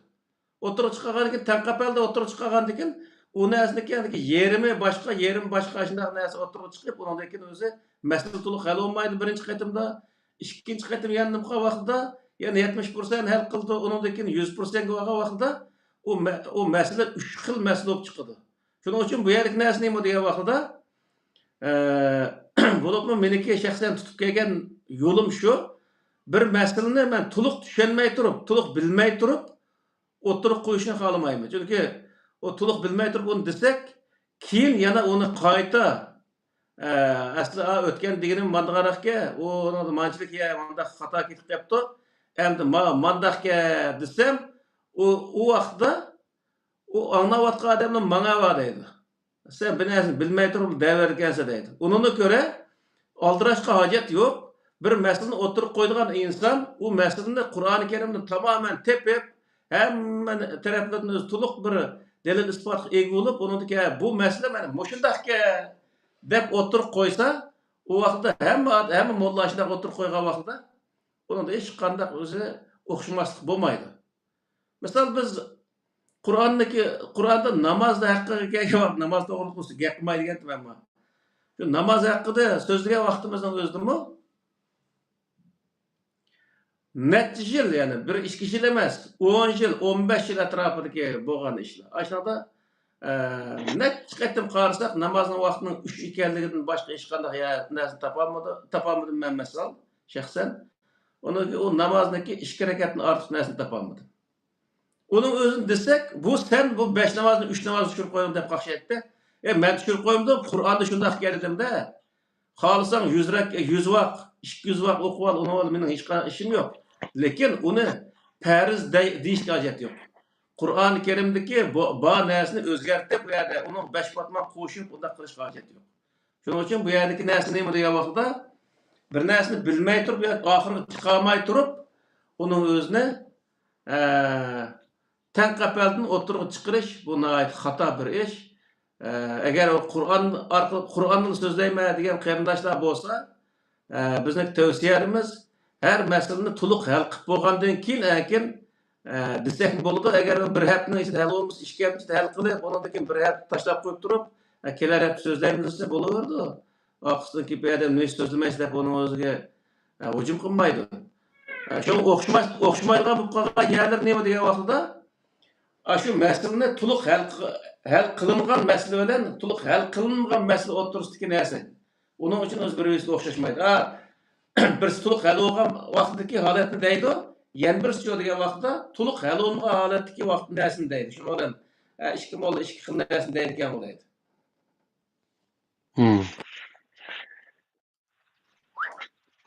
Başka bir sebep yok sizler? Ya, başka bir sebebi yok. Andakin ma'numa deb qo'ymayman. Bizniki şu Qur'on manbalik islom degan şu kitobning o'zi chiqdi. Bu 200 varaq, yani 400 necha bet 410 mu? Shunda varaq 405 mu shunda bet oldu. 410 bet deyli, aşçı kitap oldu. Həcmi məncə kiçik emas, amma şu Enes Acimdeki Qur'an'daki həcmçilik çıxırdı deb oylayman. Qəlilliği anca qəlin emas. Muş kitap çıxdı. Bunun özü də hazırki muş devatqan iman, İslam, şəriətdən tatib, namaz, zakat, roza, onundaki siyaset, dövlətçilik, düşmən doğrultuluşdan tatib, iqtisad, cəmiyyət, nakşı muzika, heykeltaraşlık, usuldan tatip ta ki medeniyet, qatarlıq hemmimiz şu iş qilib jiq nesle, bunu da Kur'an asasen aşının özü oturup koyuldu. Bu nayet elki şahsen men qayıl boğdak derecede şundaq bir nesli oldu deb oyuldum. Ama o'qigan odamlarmi uni jiq narsaga qoyil bo'lishi mumkin, ammo bu amaliyotga ham uyg'un, ham o'zi insonning kallasidan o'tish nisbatimi menimcha hali nima hali yaxshi deb qarayman. Bu o'zi beshidla yeziqliq Qur'oni Karim aqida, ibodat, ahkam, prinsip, hadisdan iborat deb shu 6ga bo'lib tushundigan bo'ldik. Şuna bu kitapning o'zini ham jiq chiqarmayman, 200 tal chiqirgan bo'lyapman. Jiq chiqarsam buning o'zini qanchalik o'qiydigan odam bor bilmaymiz. Endi keyin o'qiydigan odam jiq chiqib ketsa, uni chiqaramiz. U bo'lgandan keyin. Shuningga mush kitapning o'zini zakaz qildigan, ya'ni odamlar bo'lsa zakaz qilsin yoki har davlatdagi vakolat vakil xarakterdagi odamlar bo'lsa-mu 10 taldan 20 taldan zakaz qilsa ashaga yo'llab bersak bo'ldi. Kitap qimmat emas, ammo buni aslida qimmat setishga bo'ladigan kitapda, ammo men bu xalq uchun xizmat qilishdan iborat bir niyat bo'lg'achqa, bu yerdagi tamamen bekor taqtib olsam bo'ladi, lekin men bek boy emas. Ash kitob to'lisi chiqsa bo'ldi menga. Shuningga bu kitobni 15 dollar deb o'ylayapman. Endi bu hozirgi odatdagi bir kitobning o'zini palon dollar derkan, mening o'zini 15 dollar hisoblayapman. Qarindoshlarimiz anglab qolsin. Undan keyin mana bu Muborak olsun. Muborak olsun. Bunun o'zini 2018'de chiqargan. Endi bu kitobni men bu 1100 tal chiqargan, hozirgi vaqtda bir 100 taldek kitap qolgan o'xshaydi. Qolgani tugidimi shunday sizlar jiqni tugatdilar deyman. Ben kitap satқан vaqtida kitapning orasiga majburiy hadiya shaklida taqib degandek. Uni taqatgan keyin bu xalqimizning bağdaki biraz hal olmagan masala qazo va qadar deganni. Uning mush kitobda bu nima xalq tafsili bor, ammo buning ichida iymon, islom shariatdan tortib toki davlatchilik tortib siyosat, iqtisod, ijtimoiy jamiyatdan tortib islom jamiyati qatorliq nurg'unlagan o'zi masalalarga javob berilgan bir kitob. Shuning uchun bu xalqimizdan shu kitobning o'zini bir o'qib foydalanib qolishini umid qilamiz. Ya'ni nihoyatda ko'tarilmagan bir pul emas. Ya'ni 15 dollar hech qancha narsa emas. Jiq berib olsang yaxshi, boshqa kitob chiqaramiz yana. Qur'onning tarjimasini qilyapmiz, tafsirini qilyapmiz degan bo'ldi, ma'nosi. Uning men pul kerakmi kitobda. Shuning uchun agar ko'zingni yasa bir tal, ikki tal emas, Amerikada, Kanadada yana bo'lsa, ashunga 15-20 dan o'zi zakaz qilsanglar, biroqlar shunday yo'llab bersak, shu yerliklarga o'tkazib olsanglar 15 dollar hech qancha pul olmaydi. Misolda kiro söylemi 20 dollarga yetmaydi. Shuning uchun bundan xabarim olib qolsin, ikki tal kitob. Qur'on manbalik islom.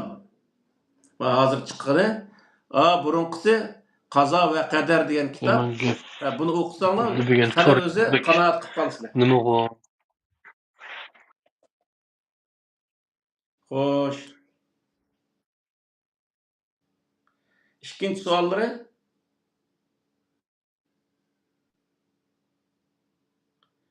İkinci sorular ne miydi? Orbek.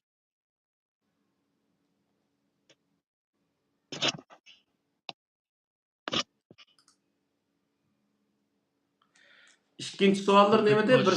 İki sorum var dediler. İkinci sualım. İkinci sual. Ama kitapның işi mübarek olsun. Kitap hem de yakında ben Facebook'ta bir yerde köyde düğünü çıkarıp kaptı. Bu takdim kitapxonasını takip edilen buldu. Menin kitaplarımda hoş hakkını beğensenler ben kitabın haksız aşağı ivetip birdi o. Dep ilan çıkardı çoğu Abdüveli. Bize yaptı. Yani senin bu nakşunu toğulcukta olup kaldı. Ama oralaş yaş kılıp inşallah kitaplar bütün dünyaya taraf kesse tek yaxşı inşallah Orta Asya'da bu kitapların telef kılıp Allah var. Şu. Mübarek olsun kitaplarının ki haberlerini anladım. Arada ben bir vakit çıkarıp internette şu kitapların ki kiriş kısmı, kiriş söz kısmı, ondaki bunun derecesi işçiliğinin bağlılık doğruluğu birer saat nehmeyden söz desem mi sözlep bilme kalıp ben onu yollap koyma YouTube'a, Facebook''a. kitap hakkında dedim düşüncelik. Onundan keyin soradigan ikkinchi savolim, masalan, ma'nodan kishimda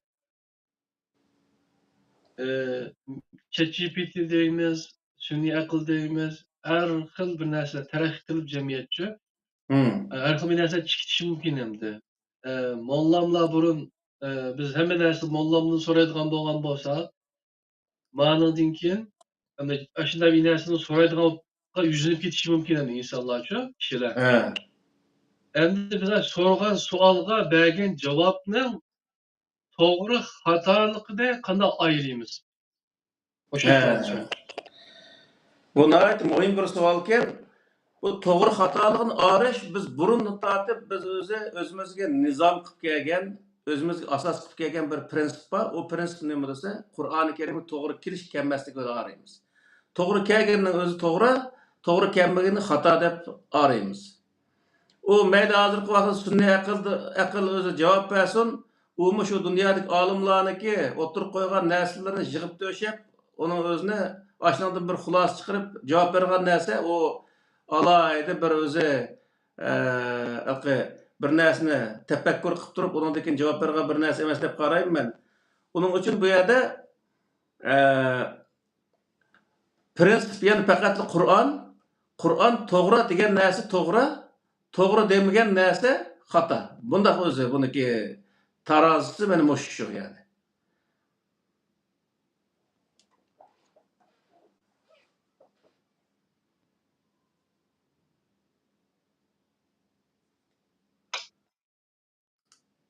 Xo'sh. Taze yine bağlayamadım da. Ha. Ahmetcan'ın sualı olsa? Ahmetcan uxlab bo'ldi bitta.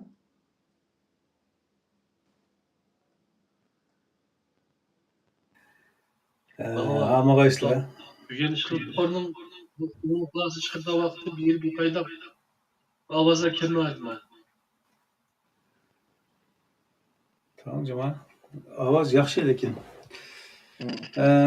Bu Qur'ondan nazar programmasininki 5dan boshlanishdan ta oxir qismigachilik meni diqqatim chekkan narsalardan birisi, bak muhim yerdan birisi. Bizning an'anadagi molla ulamo qarindoshlarimizdan toza qistalgan vaqtida iqro qilgan so'zlarda bu islomda, Qur'onda hamma narsaning bayoni bor ekan, davlatchilik aloqador bir narsa yo'q ekan deganlar bo'lganda, bu masala nihoyatda yuragimni bak siqqan mening. Bu qanday bo'lib, bu bunday bo'lganda deb o'ylanib qolatdim. Aslida tanishgandan keyin bu Qur'on manbalik din tushunchasida qayta qarab chiqqandan keyin toza o'ylansak, bu davlat boshqarishdan boshqa narsa yo'q ekan degan nuqtaga keldim men. To'g'ri. Bu asli islom, bu Qur'on insonning shu taqdirini, istiqbolini, dunyo oxiratligini belgilab qo'ydigan bir quvvatga, hajmga, vaznga ega bo'lganlik uchun davlat hokimiyatning bu hokimiyatning qanday qavaqli sog'lom, salomat boshqarib bo'lganligi, insonlar undan qanday yaxshi manfaatlanganligini tushundigan kitobkanda Qur'on degan. Allohning dini bu ekan asli. Ya'ni tam tersi ekan. Yani devletten başka bir şeysin gibi yok diyen noktada kendim buna dikkatimi çeken noktadan birisi bu. İkincisi biz annenevi dini düşüncemizde İslam dese İslam'da biz asasen fıkhi menbelerine karab durup gül çıkarıp ötettik de şu uvukan düşünmeyi. O kanca cık şakıltağılığın bolsa kanca programlar bölüp şu uyup naqash chiqarib o'tadigan bo'lsam, ma haqiqiy olimkan deb turib, ashuning kitobini yoki ko'rsatmalarini din deb tushunib, o'rganib, qilib, qo'shilib o'zimiz ashtakanlikdan mas'ul. Yani xulosalasak, bizning an'anaviy din tushunchamizdagi din amal ibodat dinini qilganlikkan. Va shu o'zimiz ko'nib qolganimizdan din musho deb turib olganligimiz tufaylidan Kur'an-ı Kerim'den onu tapanmay, mecburi halda ma bo'lmaydi, asla bo'lmaydi degan şekilde Kur'an-ı Kerim'e hocam şekilde yandap koygan derslerine Kur'an'ın mezmununu xilap mı emes mi demeyelim tamam.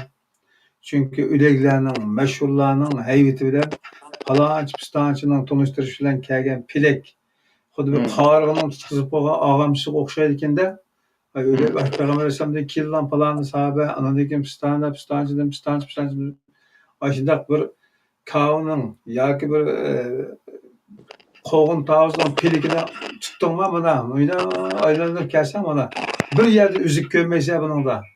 Bu pilekten düşkünde tavuz, tavuz şu dep kavundan bizi aldığımızı koysa aşıma kahve etken o değişik aklımız yok. Aşın tavuz degan boşunda oldu eken dep aşında istimal kılıp yine tuttu. Ama Kur'an'dan beri düşüngendik ki aslında pilekten nemin pilek keligine ondan düşken hemek belgileydiğinde yani Kur'an aslında biz için ölçen boğa vakta artık koşulup kalan derslerden kutluğu oldu eken. Destek bizge mağam şuna eve geldi, adım şu bizi karıştırılan dostlarıma şuna karıştırılan buluşu mümkün lekin zamanla ötüşü bilen eğer samimi kulak salsa Kur'an'da nazar programısı Uygurlar tarihideki bir devir bölgüç programı kopmalı inşallah deyimiz. Çünkü bu tema gerçi mahallemdeki arkadaşlarımızdaki fikirlerin ile bilsek la tarihi uzun her devirlerde peyda olup kalıp ancak yok etken bir fikir bozma. Lekin Uygur miqyasida Uygur nimisida resmi bir ölçemlik şekilde o'ttirib chiqishi pek uzunga tarix ega emas. Biz fakat bunu bizi şu idare ekranda ucuz çıktı diyemeyiz ama ilgilisini terişte başka menbelerde başka arkadaşlardan bo'lgan programlarımız bo'landı. Lekin nesil İdare ekran arkalık müşkülatın nazar programı sayısı aslında 99 programda oturup koyulan her programınınki mezmunları birisine çemberçes bağlı etkende bu terpe naite bana nispeten şimdi oylayayım naite müstehkem bir tevhidne başına ayağa kollap kildi. Yani zıt çıkmaydı bunun da. Şu an samimi kulak sağan kardeşler bundan çok menfaat aldı. Yana dikkatimi çeken bir nokta ne oldu dediyse gerçek program başlanışta tartıp ta ki hazıra kadar karşılıkla eyipleşle közün yumup namapık boğan hükümler bilen karılaşla evciga çıkan bozumu yani bulan muşkakta edemle anlamasda tişkini takap koyup çeklengen bir narsa anlavatgandek anlavatgan qarindoshlarimiz hali ko'pken. Her programda 1000'dan artık adam ko'rib keldi. Lekin el cemaatning oldidan cemaatninki nimasidan ayrilib qolmaslik yoki duch keladigan tani malomatlardan o'zini ayab qilish qatorliq har xil fikrlar tufaylidan bu insonlar yani quloq sog'ishi qarindoshlarimiz bunun haq ekanligini jakalashda hozir qadar biraz cüretli bo'lamiz. Cüretlik o'tirib chiqqanlar az olsun inşallah kelgusida yaqin kelgusida cho'qim bu suyuzga resmi chiqdi va bugun bizni ayıplagan ko'zini yumib xato hukmlar bilan o'zining ziyniga hukm qilayotgan qarindoshlarni cho'qim bir kuni pushaymon qildiganligini ben hozir shu osmondagi oyni ko'rgandek ko'rib turdim. Ko'ryapman yani shunda tasavvur qilaman. Yana bir diqqat chekkan narsa biz shu programni boshlagandan tortib ta hozirgacha xuddi ayni zamondagi payg'ambarlarning chekkan riyozatini chekkandek bir riyozatni boshdan kechirgandek bo'lib qoldik. Va qarshi turgan qarindoshlarmi aynı zamandaki mushrik peygamberlerge karşı çıkan, hak karşı chiqqan jamoatning fe'lidagi inkoslarni, ifodalarini ko'rib hayron qolmay turamadim men. Mushu nuqtalar menga bekerek ta'sir qildi hamda. Qolgan Kerim ustoz bugungi programmada nimalarga o'tgan mazmunlarni biroz yana qayta eslatib o'tdi. Aslida takrorlamasakmi bo'ladigan bo'lsa yana qayta ixchamlab berdi. Chunki bugungi kunga qadar o'rin qarindoshlarimizdan xalqini anglab chiqiblar. İnkasqa aldırıp turgan, şalaqışıp turgan mijozga va bugungi programma bir ixcham bo'ldi deb o'yladim. Allah razı olsun, yana deydigan nurg'un narsalar bor albatta. Macho, acho deydigan. Lekin Payg'ambar alayhisalomga 3 kun, 4 kun arılatadigan, hatta Allohning nozil bo'lgan Qur'oni Karimda arliqda bir mezgil to'xtab qolgan ahvollar bo'lgan. Chunki insonlarda bir taqozolar tug'ish shakllangan chog'da narsalarning qiymati bo'ladi dedi. Shunga bir araverishmi, buni bir hikmat bordir deb o'yladim. Men rahmat aytaman. Beshida biroz davol qilgan bo'lsakmi, orliqlarda biroz charchab, tangar qilgan zamonlarimiz bo'lgan bo'lsa, nurg'un qarindoshlarimiz ekranning oldi keyinda har xil aloqa vositalari orqali bizga madad berganlar bo'ldi. U sebep tüpeyden Boran Çapkıllar'da yıkılgan bolsak müdür yücürüp ahire kolum kol tutup bir kırgak çıkan bulduk hesapta. Bana hem de ertiyerlik çıkıp Kerimzade Efendi'den Yak Abdülaziz Beştoğra gep hata olup dikeyimse hatalıkını kurab durup ispatlat verse tamam. Bulmasa makul hoş gidiversler diğerlerden derecede bir nimaga mavqaga ega oldikda hozir. Shunga men tashakkur aytaman ishqilinglarga. Alloh ajringlarni bergay inshaalloh. Yana inshaalloh davomli ekran uchuq yani. Bir ovoz shovqinma yana. Abdülaziz'e çıkıp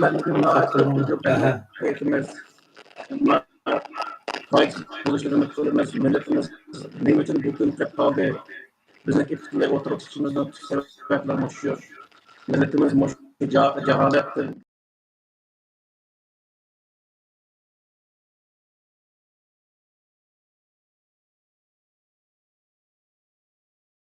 Doğru olsun için bu programı kıldık. Nurgul qarindoshlarimiz faydasiz bo'ldi deb o'ylayman. Ammo uzoq orliq uzilib ketmaydi deb o'ylayman. Endi programmani boshlashga xudoyim bo'lsa bir yarim oydan keyin boshlashimiz mumkin inshaalloh. Ammo hozir shu deydiganimiz shu. O'sha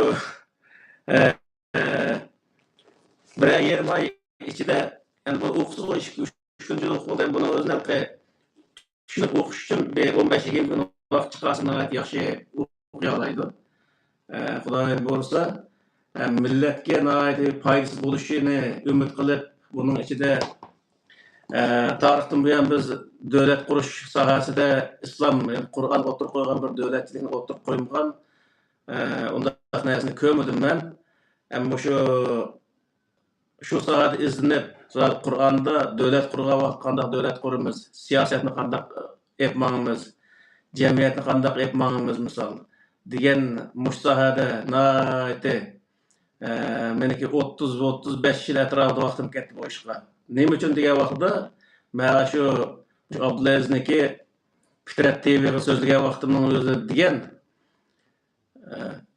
Alloh taolo Qur'oni Karimda shu Qur'oni Karimga ishongan, ya'ni Alloh ishongan, ya'ni iymon etgan insonlar nijot topadi debdi.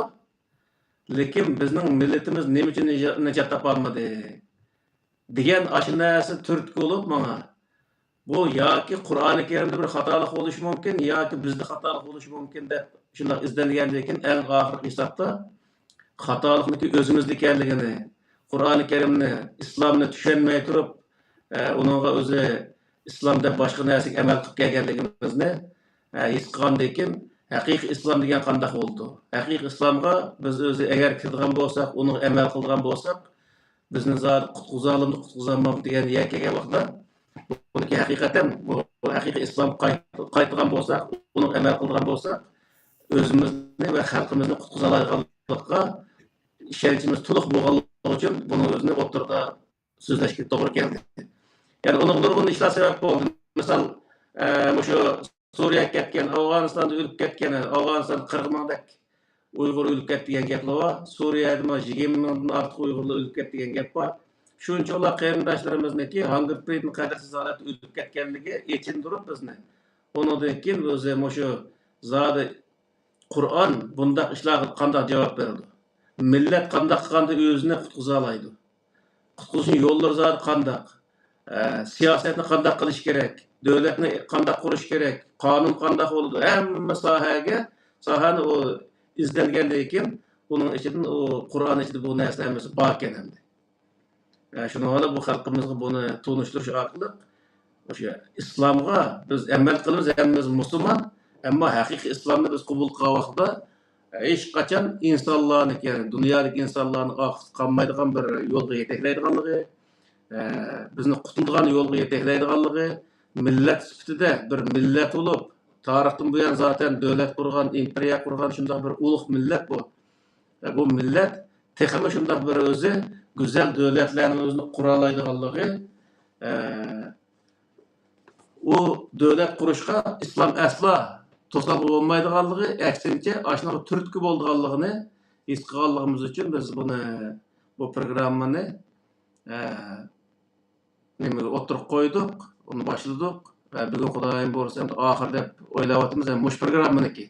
Lekin biz anglitishimizni xalqimizga zot shu tinig'imizda bo'lsa, bu to'g'ri narsani anglitishga davom qilamiz. Orliqda biroz dam olamiz har holda. Yana boshlaymiz ikkinchi programmamizga bir ismni qo'yib xudoyim bo'lsa. Inshaalloh. O isimdeki ben başımız Bizdeki bazen gap so'zlarimizdan ranjib qolgan yoki ko'nglimizga qarab qolgan qarindoshlarimiz bo'lsa kechirim so'raymiz. Ba'zan qarindoshlarimizning o'zi bizni davomli haqorat qilganligi uchun ba'zan yomon gaplarni, ba'zan o'zi qattiqroq gapni qilayotgan bo'lishimiz mumkin. Ulardan kechirim so'raymiz shu qattiqroq gap qilayotganligimiz uchun. Endi biz tillaydigan qarta biz dushmanimizni tillasak to'g'ri bo'ladi. Bir-birimizni tillashga hech qanday hojat yo'q. Biz o'zi tushunmasak, bir-birimizning gapini tushunmasak, telefon hozirgi vaqtda açsak bekarlık. Dünyanın nerede telefon kılsak WhatsApp bilen bekarlık telefon kılımız.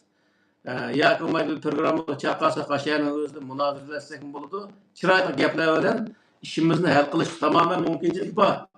Ama birbirimizni hakaretlep, birbirimizni kemsitip, o yer düşmanımız azıp kalgandek birbirimizni düşman tutuşka asla olmaydı.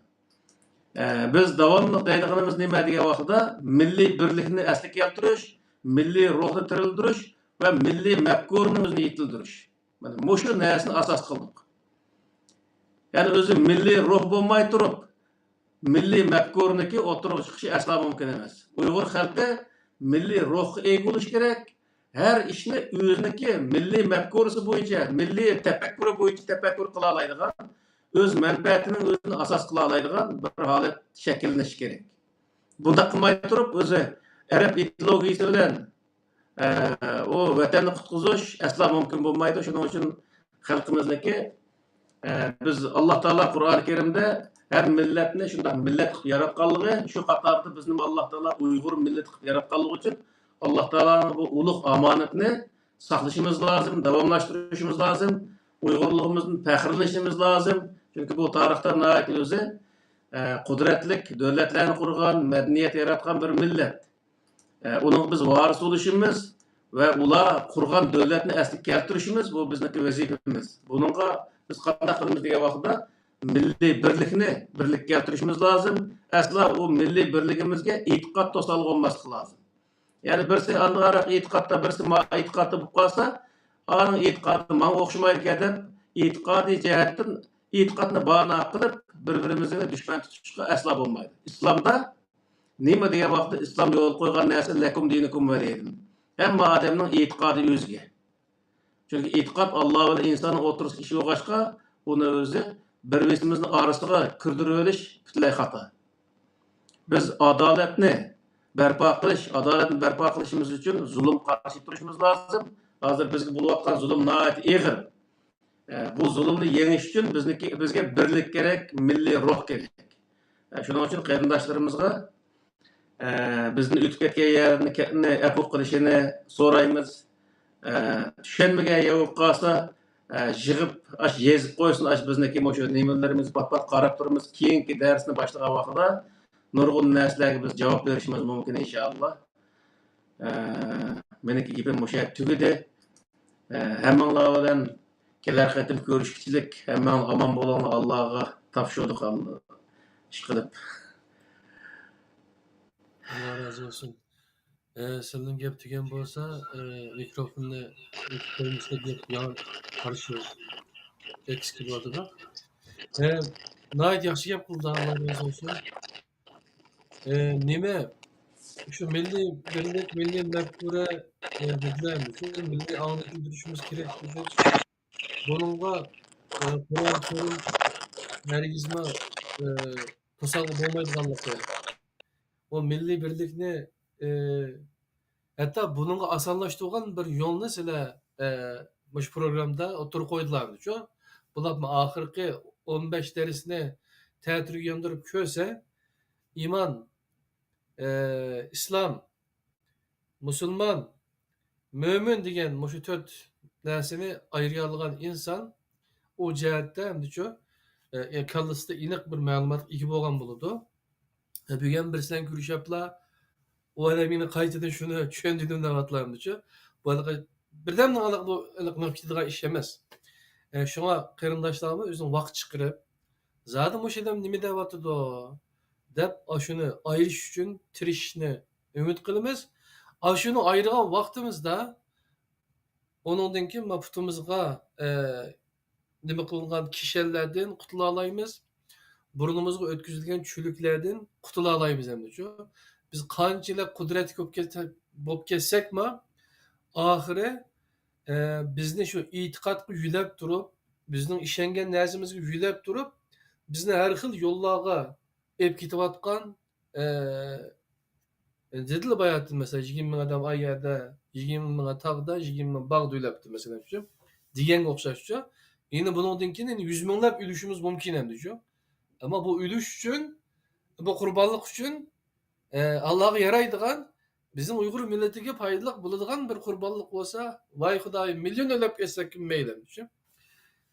Şunun için hem de şu 4 tane kavram ne, 4 iniklima, ufkum ne, iniklaşımız lazım. Onun dinken bizge Parisçiye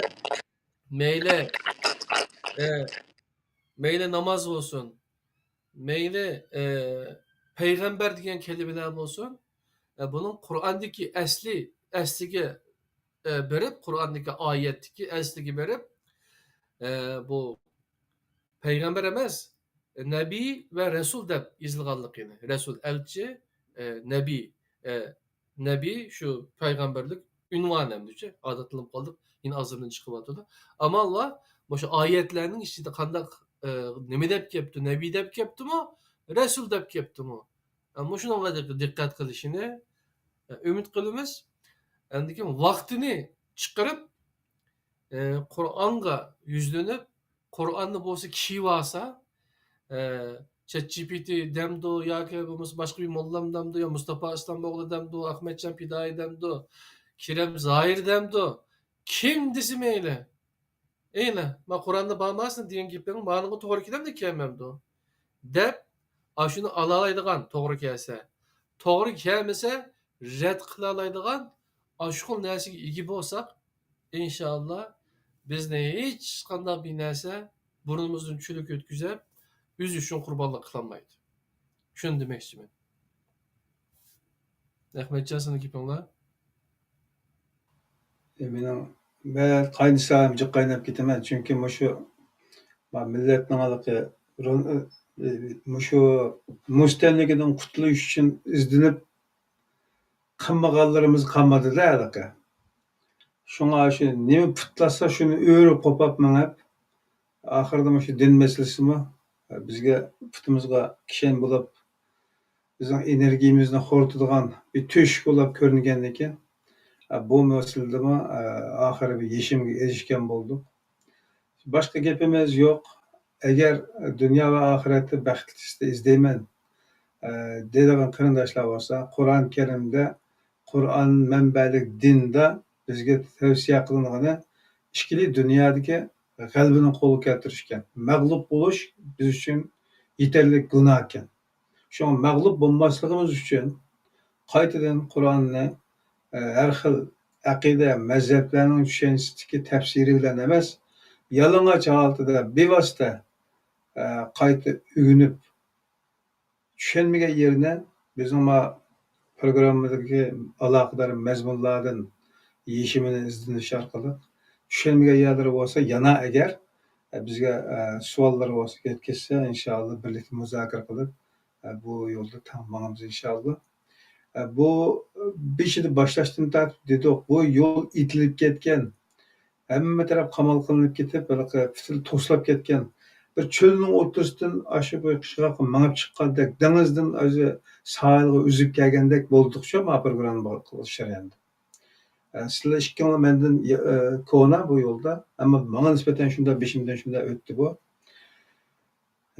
Demek bu yo'lda yangi ish ochganligimiz tufaylidan nurg'un narsalar kam qoldi, balkim xato bo'lgan bo'lishi mumkin. Lekin shuni shu birlikda qo'l tutib, yana to'g'ri bo'lgan bir manba deyilayotgan Qur'oni Karim bo'yicha oldimizga kelsa boshdan oyoq dekilib gap bu. Biz yana xatoligimizni tuzishga zaten hozirmiz, farmonbardormiz. Bu Qağın Ustoz dedi zaten milliy birlikni qo'lga keltirish orqali oxir mustaqil davlatimizni qurib chiqarsak deb. Endi shu islom uydurma islomniki an'anaviy islomning asli uydirilgan bir islom ekanligini tushundik ona. Shu uydurma islomning millatga solgan ziyonlaridan qutulib, Qur'oni Karimga qaytgan vaqtimizda bizga ikkili dunyoda g'alaba bo'lganligini xulosalashga bo'ladi.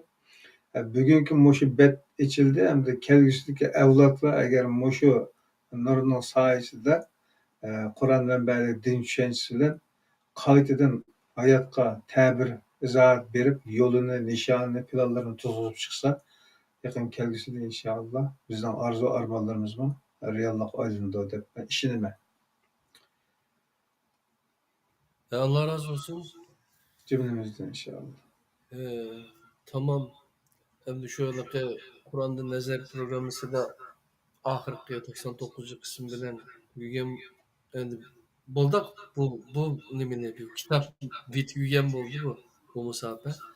Lekin bu Kur'an bilen çıkkan yolumuz tügep kalmaydı inşallah.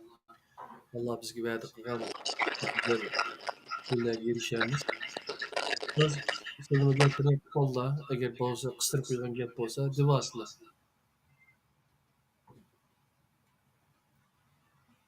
Kerem ustasına dediğin gep var mı? Evet, maşallah.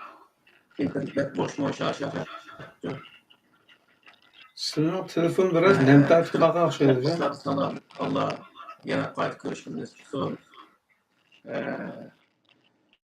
İşkılıp hepimiz salamet olaydı. Allah'a emanet. Mail dışında olsa. Bu rahmet ustaz Pidayla ikramı rahmet. Pidaylanın ikramı bu. İnşallah yeni programlar bilen yüz görüşemiz. Rahmet. Körümenlerine rahmet. Bizi kollab kuvvetligen barlık qarindoshlarga rahmet. Bugünkü Kur'an'da Nezer programımızın 99. kısmı Mişeli tügedi. Allah'ın özge amanet olanlar. Esselamu Aleyküm ve Rahmetullahi ve Berekatuhu.